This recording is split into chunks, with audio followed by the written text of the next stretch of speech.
can you break down for us Brin's donations towards Parkinson's over the years?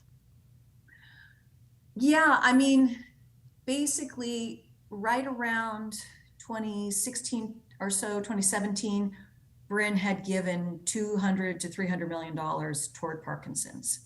And that was when they had this kind of rethink and let's rethink how we do it before they created this ASAP initiative.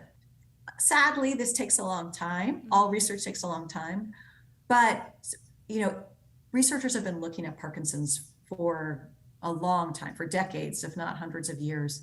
And so this idea of a fresh start and kind of mixing up people and bringing in outside, people out from outside the field and making different labs from different universities work together, it's totally worth a try.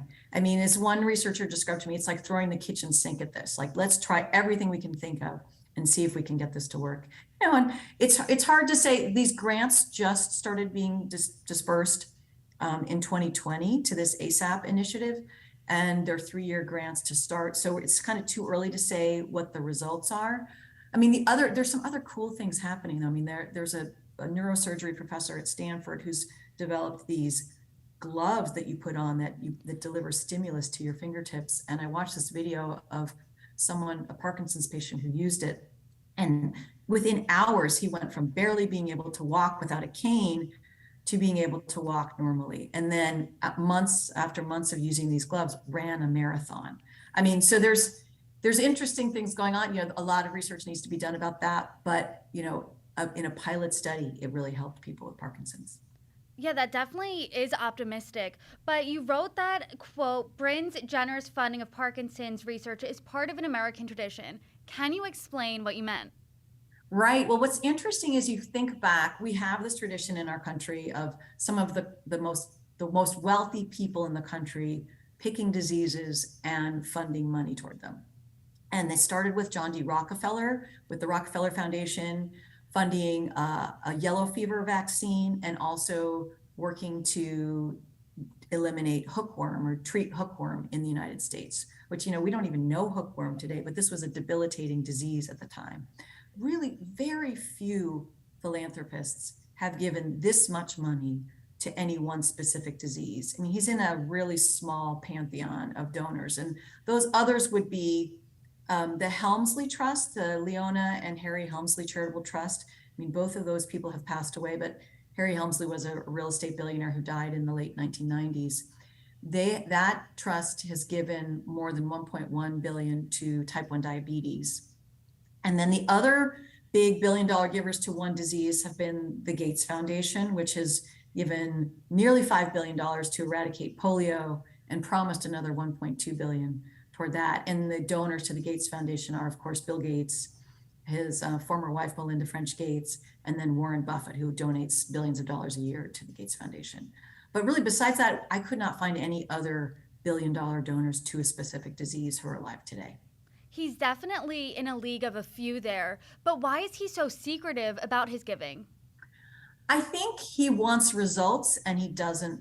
Unusual. So many billionaires really are happy to wear this, to talk about this badge of honor of being philanthropically generous.